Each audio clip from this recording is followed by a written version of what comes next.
Hi, welcome to another episode of U.S. History with Lennox, and today we're looking at America's new role on the world stage.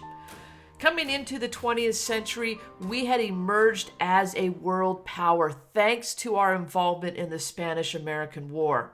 On top of that, we had the third largest navy in the world, and we had annexed all sorts of new territories into our country, including Hawaii, the Philippines, Puerto Rico, and a lot of other Pacific islands. We were starting also to exert our economic control in Latin America. Imperialism seemed to be working out for our country. Now remember, our motivations for imperialism was not about colonization or increasing our boundaries. Instead, it was about economics and finding new markets for our goods, politics, and competing with other nations. Strategically, we had to find homes for new naval bases throughout the world. And finally, ideologically, we saw it as our responsibility to go into, quote, uncivilized parts of the world and carry their burden for them, the white man's burden. Now, the election of 1900 is going to be based on our success with imperialism. William McKinley is going to tap Teddy Roosevelt as his running mate. And they're going to run on the idea that we had expanded our territories, not to expand our country, but for humanity. You see, they argued that these countries and these territories we went into were under some form of oppression, and that it was our responsibility to help lift them out of that oppressive state. But make no mistake about it. Our primary goal, our top priority with imperialism, was to increase American wealth through the acquisition of new markets. And all of these territories provided just that. Now, not everyone in America agreed with that. In fact, during the debate over the Treaty of Paris of 1898 that ended the Spanish-American War, you're going to see the rise of the Anti-Imperialist League. And they're going to argue that the United States should not be going into these territories at all. And there was some pretty notable members of this league, such as Mark Twain and Andrew Carnegie and Samuel Gompers. These were big names in America at this point. Another one was William Graham Sumner, who was going to argue that we're going completely against our American values, such as self-government, that we'd be willing to just give it away for military glory, comparing us to Spain. On top of that, he uses the Constitution as an argument against imperialism. He said, if you take away the Constitution, American liberty is nothing. It's just words on paper. And that was the question that a lot of people had. How does the Constitution fit into all of these new territories that now have the American flag flying over it? Does the rights of the Constitution follow the flag wherever it goes? Well, in some cases, we had already answered that question. For instance, in Puerto Rico, we passed the Foraker Act, which gave Puerto Rico a limited amount of popular government, but not full self-rule. And we had put in that act that they would get U.S. citizenship in 1917. The Philippines, though, we treated completely different. We said they weren't ready for self-rule, and we went in there and set it up as a territory. And if you remember correctly, Taft had served as the territorial governor. They will eventually get their independence, but not until 1946. But this question is still being asked about the other territories, and it's actually going to go to the Supreme Court. In a series of cases known as the Insular cases, the Supreme Court is going to be very clear.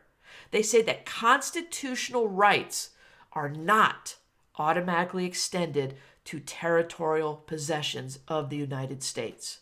So the people who live in those territories are not guaranteed the same rights as the people in the United States. The Constitution does not follow the flag. Well, that's where we were, and that's what we were dealing with when all of a sudden we had another crisis here in America, and that's going to be the assassination of President McKinley. He's going to be assassinated by an anarchist in 1901. And he will be replaced by his vice president, Teddy Roosevelt.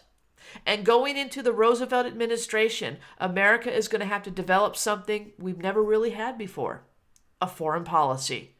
And that's what we're going to be talking about today. TR's foreign policy.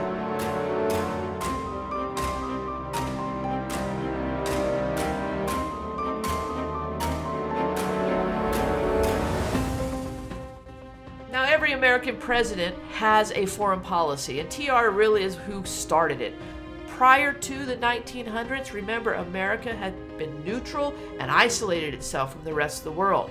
That's all going to change now. TR is going to introduce what's known as his big stick diplomacy, and he'll be followed by the other progressive presidents, Taft and Wilson, with their own views of how foreign policy should operate. While they differed in their structure, they were all similar in that they wanted to increase American wealth, our military power, and our stature in the world. And we're especially going to be focused on Latin America. Teddy Roosevelt's policy was known as the big stick diplomacy. Now, this gains its name from an old African proverb that says, "Speak softly and carry a big stick." The idea behind it is show your power, but don't brag about it. And that's what Roosevelt's going to do. The foundation of big stick diplomacy was to expand the stature of America in the world following the Spanish-American War. TR believed in the superiority of our culture and our values. And in order to increase our economic and political power throughout the world, first we needed to be militarily strong. And then we also had to be prepared to fight if necessary. It's one thing to show strength. It's another thing for others to believe that you will use that strength. And that's what TR was banking on. So he and Secretary of State Elihu Root will create the big stick diplomacy, and they're going to use it very effectively, especially in Latin America. Now, the objective of big stick diplomacy is going to be to keep Europe out of Latin America. We want to protect our economic holdings in that region. He's going to issue what's known as the Roosevelt Corollary, which he will add to the Monroe Doctrine, which basically said we'll use force to defend our interest in Latin America if necessary. He also looked at how we could make our military force more efficient. One thing we learned during the Spanish-American War, takes a long time to get a ship from the Atlantic Ocean to the Pacific Ocean. So Teddy Roosevelt looked at the Suez Canal that's in North Africa and said, we could do that over here too. If we built a canal going around the southern tip of South America, that's not going to happen anymore. A Panama Canal would not only facilitate more world trade, but it would also make it very easy to merge our Atlantic and Pacific fleets in case of emergencies. The problem we had, though, was Panama was controlled by Colombia. And Colombia really doesn't want to do business with the United States. So weren't we lucky when a rebellion broke out and the Panamanians started fighting for their independence against Colombia? TR's primary objective is going to be to build a canal that would facilitate more trade and also strengthen our Navy. And he's going to use big stick diplomacy to do that. Remember, that's showing force and also be willing to use it if you have to.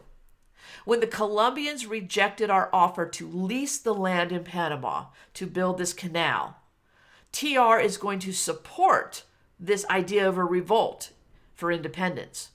Now, we weren't getting involved in this revolt, but we told the Panamanians we got your back. And what we did was, using big stick diplomacy, we sent our Navy into the region. Navy didn't do anything, they were just kind of there. And I guess if you're Colombia and you see the American naval fleet sitting off your coast, you might be more willing to kind of let Panama go. And that's basically what happened. In 1903, with its newfound independence, Panama will sit down at the table with the United States and negotiate an agreement. It's called the Hay-Bunau-Varilla Treaty of 1903. I know, I butchered those names. But in this treaty, the United States agrees to pay $10 million to the country of Panama, plus $250,000 a year to lease the land. This agreement is going to stay in place until December 31st, 1999, when we return the Panama Canal to the Panamanians. That was decided during President Carter's administration of the 1970s. He believed that the Panama should get their canal back. Thanks, Jimmy. But the rebels got their way, they got their independence, and the United States got its canal. Its completion was in 1914, and now we have easy access from the Atlantic to the Pacific Ocean, not only for our trade vessels, but for our military vessels as well. When we look at the construction of the Panama Canal, it was an engineering marvel. We also made some pretty significant scientific discoveries during its construction, specifically how to deal with malaria-carrying mosquitoes, because disease ran rampant through this area as we were trying to build the canal. In 1914, when it opened, America saw a huge economic advantage in the Western Hemisphere.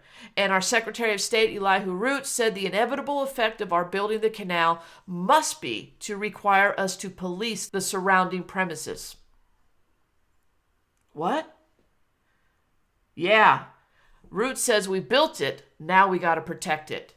Enter the Roosevelt corollary to the Monroe Doctrine. A corollary is like an addition. So we're adding to the Monroe Doctrine. Remember, the Monroe Doctrine said that European nations needed to stay out of the Americas. We didn't want any more colonization going on over here. The corollary is basically going to say if Europe has a problem with anybody in Latin and South America, the United States will settle it on their behalf. You see, TR was concerned about Europe now trying even more so to intervene in Latin America due to the canal being built. I mean, this is something that's going to help everybody out. And there was an episode in 1903 when Germany and England actually threatened to invade Venezuela due to a debt that Venezuela owed to them. This is when TR is going to issue the corollary, and he's going to claim that the United States has these special police powers in this hemisphere. He warns the European nations to stay out. But here's the thing. He also warned Latin American countries to be more responsible. Don't get in debt like Venezuela did. In either case, if either happened, the United States is going to intervene. We're stepping up to our role as the policeman of the Western Hemisphere. The wording of the corollary basically highlights this. He said chronic wrongdoing will ultimately require intervention by a civilized nation. And in the Western Hemisphere, it's the United States. And he said, if flagrant cases of wrongdoing occur, we will exercise police power. We will get involved. In 1912, we're going to add on the Lodge Corollary, another addition.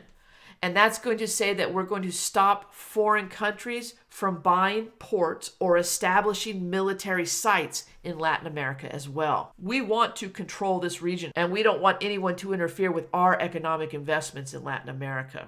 And Big Stick Diplomacy says that we are fully capable of protecting this region, and we will if we have to.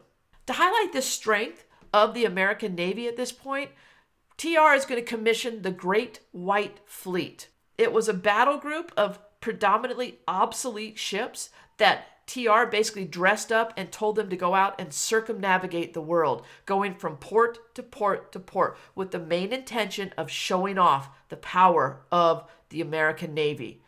The Big Stick was going on parade. We are actually going to use the Roosevelt corollary throughout the years to justify intervention in different parts of Latin America and South America, predominantly in the Dominican Republic, Cuba, Haiti, Nicaragua, and Mexico.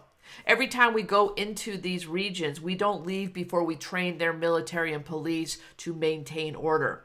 We also would oversee elections that would make sure that strong leaders existed in these areas as well. A problem arose, though, when some of these pro-American regimes started to rely on dictators to rule over their citizens. And because of our economic interests in the region, the United States didn't do much to stop that from happening. Finally, TR wanted to look beyond Latin America, so he was looking over to Asia. And we know that Japan was also looking to build their empire. It was during TR's presidency that the Russo-Japanese War is going to be fought. TR is actually going to step in and help negotiate a peace. When we extended our foreign policy over into Asia, TR's negotiation in the Russo-Japanese War is going to lead to the Root-Takahira Agreement that's going to protect our economic interests in the open door policy in China. We're also going to sign the Gentleman's Agreement with Japan that will limit Japanese immigration into our country, and in exchange, TR promises to protect Japanese Americans in America at this point from segregation. But bottom line, TR's big stick diplomacy is when America really first became the constable of the world, or the policeman of the world.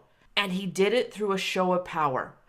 Big stick diplomacy: speak softly, carry a big stick. He built up our Navy, and then he used it as a sign of force, always willing to use it if he had to. Coming up, we're going to look at the policies of two more progressive presidents, Taft and Wilson. And as they differed, they still had the same goals. But for now, we'll say goodbye. Thanks for watching. If you have any questions, drop them in the comments. If you liked what you saw, go ahead and subscribe. Other than that, we'll see you next time. Bye-bye.